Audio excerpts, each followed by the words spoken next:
No niin, morjesta. Tänään meillä on tällä Xiomin moppaava robottipölynimuri Mop 2 Pro Plus. Eli tää on keskihintainen, siinä 400-500 euron hintaluokassa oleva robottipölynimuri, ja tällaisessa paketissa tää tosiaan tulee EVX Storelta ostettaessa. Eli paketista kun saat sen kotiin, niin löytyy ensin tää robottipölynimuri, mikä on laitettu muoveihin, ja miten tässä tapauksessa, niin kyseessä on musta tällainen hyvin yksinkertainen robottipölynimuri. Robottipölynimurithan nyt lähtökohtaisesti näyttää kaikki aika samalta. Tässä kun katsotaan pakettiin sisältöä tarkemmin, täältä löytyy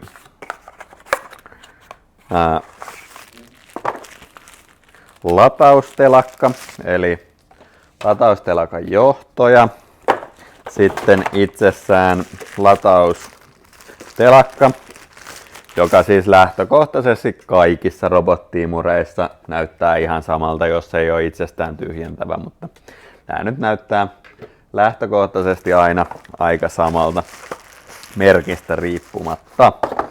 Sitten täältä kun mennään eteenpäin, niin täällä löytyy totta kai manuaalit, ohjekirjat asennukseen, mutta ne nyt on aika yksinkertaiset lähtökohtaisesti näihin robottiimureihin.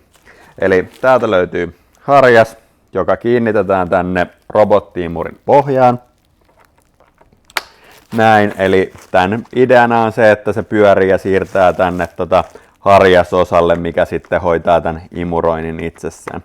Näitä tosiaan kuluvat osat, mitä robottiimureissa on, niin on nimenomaan tämä pyörivä harjas ja sitten tämä toinen harjas, joka sitten hoitaa tämän itse imemisen. Molemmat on vaihdettavissa ja nuo varaosat löytyy kyllä meiltä tuolta EVX Storelta.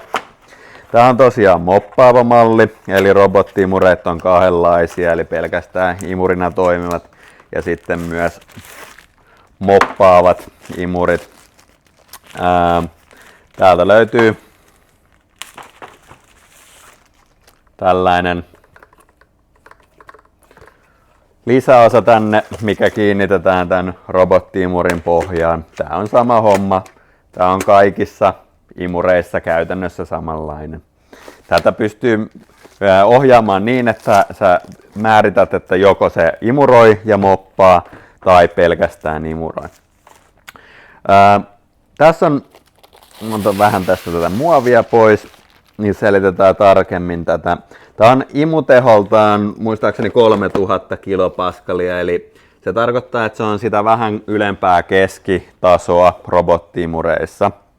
Eli tehokkaimmat on siellä vähän päälle 4000 ja sitten alkaen mallin vehkeet niin on jossain 1700-1500. Tämä on aika niinku perus sellainen keskikastin vehje. Suurin hyöty tässä on 4 eri imutehoa ja uuden mallinen nyt tämä sensori, että tässä on käytännössä kamera tuossa päällä, joka kuvaa niinku ylhäältä tai niinku kaiken mitä se näkee niinku katossa ja yläpuolella, ja sitä myöten niinku rakentaa sen kartan sitten siihen sovellukseen. Ja tosiaan 4 eri imutehoa, mitä se säätää sen lattiapinnan mukaan, eli onko sulla matto, onko sulla parketti, miten se niinku kokee, tai niinku, että näkee sen, että minkälaisella imuteholla sen kannattaa imeä ja miten se saa sen puhdistettua kaikista parhaiten.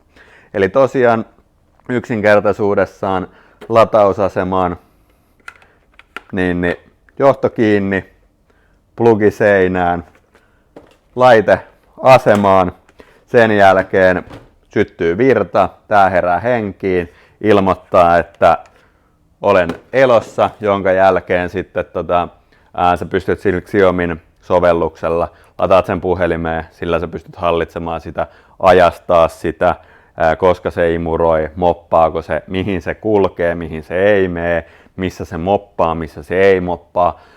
Pystyy tekemään tosi paljon, mutta yksinkertaisuudessaan, miten vaikka mulla on käytössä, niin mulla on vaan sillä, että tähän aikaa päivästä rupeat imuroimaan ja that's it.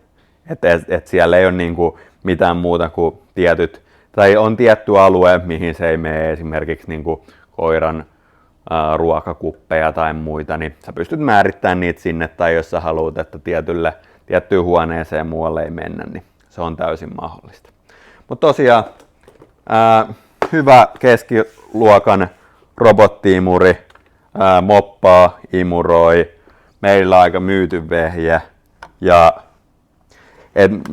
mitään sellaista niinku selkeämpää epäkohtaa toiminnassa muussa ei ole, että sitten monihan niinku miettii just sitä, että säätömahdollisuudet applikaatiossa on niinku hyvät, eli moni miettii just sitä, mikä applikaatio sopii, mutta tätä nyt voi ainakin suositella, että perushintaluokassa on toimiva vehje, niin kuin Xiomin kaikki nuo tuotteet on.